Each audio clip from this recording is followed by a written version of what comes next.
Thailand the Dragon and the Playground Ride by Zani Matthew. Thailand, the young blue dragon lived in the Rockstone Mountain of Scotland.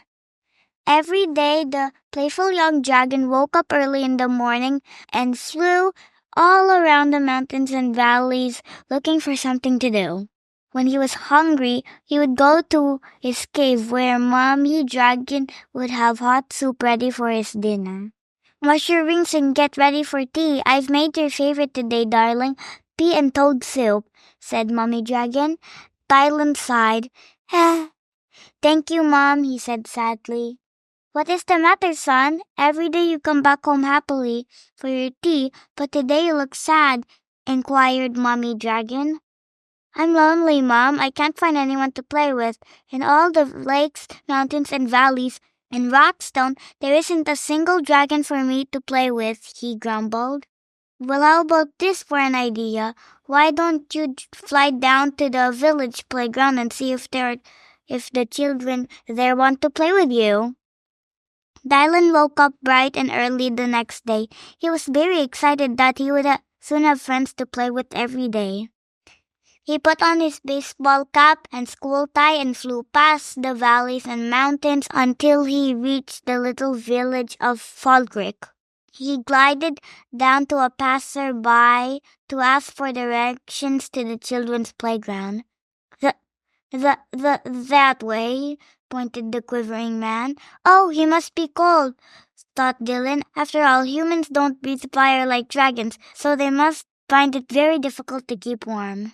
Not long after Dylan, the dragon came in for a swift landing in the center of the playground. The playground was filled with smart young children in bright red and gray uniforms with their school ties. Dylan tugged at his tie and cleared his throat. He felt very well dressed for the occasion. He was about to open his mouth to introduce himself when suddenly he heard, "Roar! Ah! Run! It's a dragon! He's going to burn us alive!" yelled one of the young boys. All the children ran frantically towards the exits and disappeared in no time.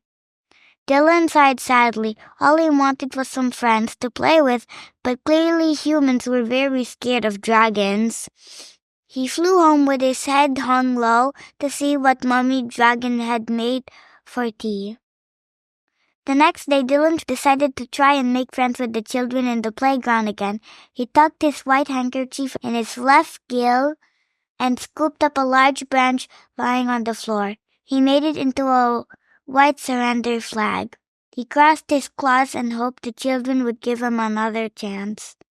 Down he flew again into the center of the playground with his white surrender flag clenched in his jaw. I just want to play and be friends, he said softly.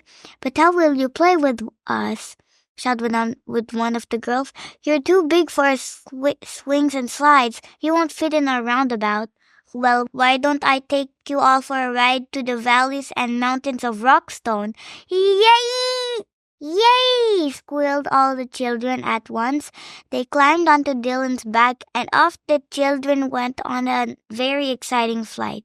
From that day, Dylan and the playground children were friends every day. Dylan the dragon would take the children on the best playground ride ever. The end.